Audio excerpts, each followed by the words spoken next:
श्री राम के जीवन से जुड़ी 10 अनसुनी बातें आप भी जानकर चौंक जाएंगे। भगवान राम भगवान विष्णु के 7वें अवतार हैं। प्रभु श्री राम के जीवन से जुड़े कई अनसुने और रोचक तथ्य हैं जो आप नहीं जानते होंगे।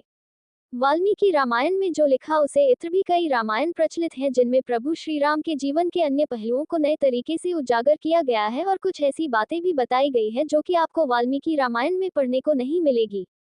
14 कलाएं। श्री राम को 16 में से 14 कलाएं ज्ञात थीं। ये चेतना का सर्वोच्च स्तर होता है, इसीलिए प्रभु श्री राम को पुरुषों में उत्तम कहा गया है। 16 गुणों से युक्त। श्री राम 16 गुणों से युक्त थे। 1. गुणवान, योग्य और कुशल। 2.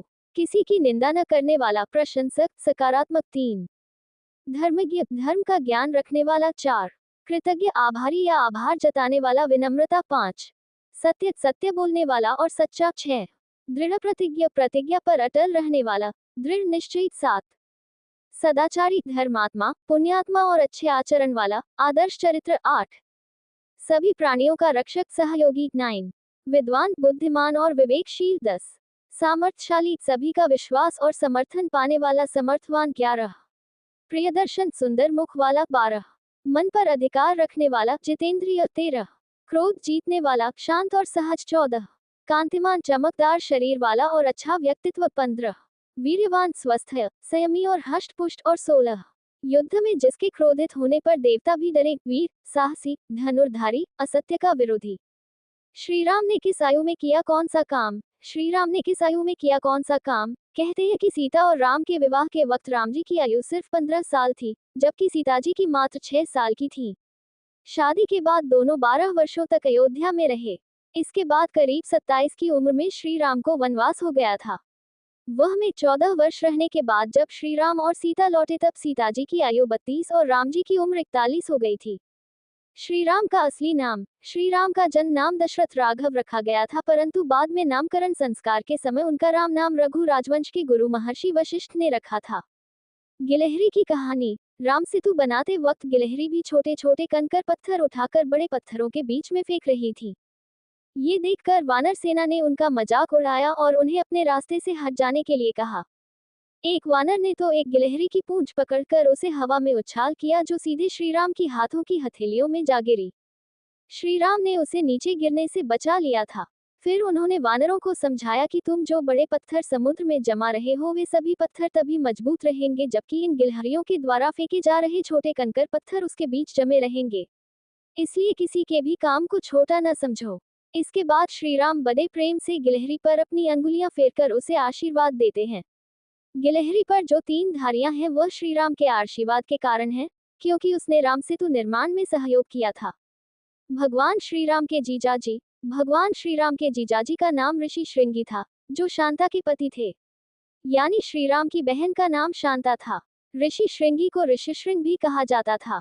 वे बड़े विद्वान और यज्ञकर्ता थे। गुरु वशिष्ठ के कहने पर राजा दशरथ से उनसे पुत्रेष्टि यज्ञ करवाया था, जिसके कारण ही दशरथ जी को 4 पुत्रों की प्राप्ति हुई थी। पहला कोदंड। बहुत कम लोगों को मालूम होगा कि भगवान राम के धनुष का नाम कोदंड था, इसीलिए प्रभु श्री राम को कोदंड कोदंडा कहा जाता था। कोदंड का अर्थ होता है बांस से निर्मित। कोदंड एक चमत्कारिक धनुष था जिसे हर कोई धारण नहीं कर सकता था। कोदंड एक ऐसा धनुष था जिसका छोड़ा गया बाण लक्ष्य को भेद कर ही वापस आता था। एक बार की बात है कि देवराज इंद्र के पुत्र जयंत ने श्री राम की शक्ति को चुनौती देने के उद्देश्य से अहंकारवश कौवे का रूप धारण किया और सीता जी को पैर में चोंच मारकर लहू बहाकर भागने लगा। तुलसीदास जी लिखते हैं कि जैसे मंदबुद्धि चींटी समुद्र की थाह पाना चाहती हो, उसी प्रकार से उसका अहंकार बढ़ गया था और इस अहंकार के कारण वह मूल मंदबुद्धि जयंत कौवे के रूप में सीता जी के चरणों में चोंच मारकर भाग गया।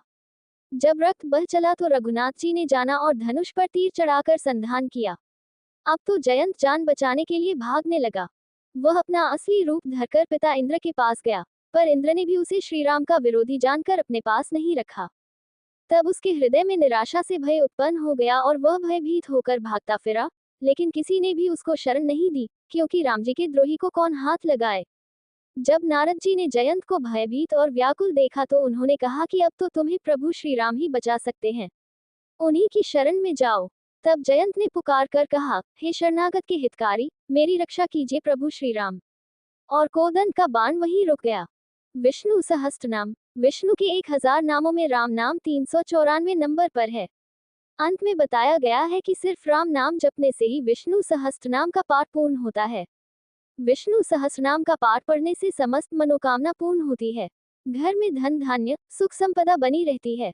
यदि आप विष्णु सहस्त्रनाम स्तोत्र यानी श्रीहरि के 1000 नामों और उनकी महिमा को पढ़ने में असमर्थ हैं तो मात्र एक श्लोक से ही इस पाठ का पुण्य प्राप्त किया जा सकता है। राम रामेति रामेति रमे रामे मनोरमे। सहस्रनाम तत्तुल्यम राम नाम वरान्ने। अर्थ, शिवजी माता पार्वती जी से कहते हैं कि श्री राम नाम के मुख में विराजमान होने से राम राम राम इसी 12 अक्षर नाम का जप करो। हे पार्वती, मैं भी इन्हीं मनोरम राम में रमता हूँ। ये राम नाम विष्णु जी के सहस्रनाम के तुल्य है। भगवान राम के राम नाम को विष्णु सहस्रनाम के तुल्य कहा गया है। इस मंत्र को श्री राम तारक मंत्र भी कहा जाता है और इसका जाप संपूर्ण विष्णु सहस्त्रनाम या विष्णु के 1000 नामों के जाप के समतुल्य है। यह मंत्र श्री राम रक्षा स्तोत्रम के नाम से भी जाना जाता है। सूर्यवंशी राम। भगवान राम ने सूर्यपुत्र राजा इक्ष्वाकु वंश में जन्म लिया था, इसलिए भगवान राम को सूर्यवंशी भी कहा जाता है। उनके पूर्वज जैन धर्म के तीर्थंकर ऋषभनाथ, निमिनाथ आदि थे। इसी वंश में राजा दिलीप, भागीरथ, राजा पृथु, राजा रघु आदि हुए। रघु से सभी रघुवंशी भी कहलाए। राम के बाद कुश के वंश में ही आगे चलकर गौतम बुद्ध हुए, ऐसी मान्यता है। इंद्र का रथ। मायावी रावण को हराने के लिए भगवान राम को देवराज इंद्र ने एक रथ दिया था। इसी रथ पर बैठकर भगवान राम ने रावण का वध किया था।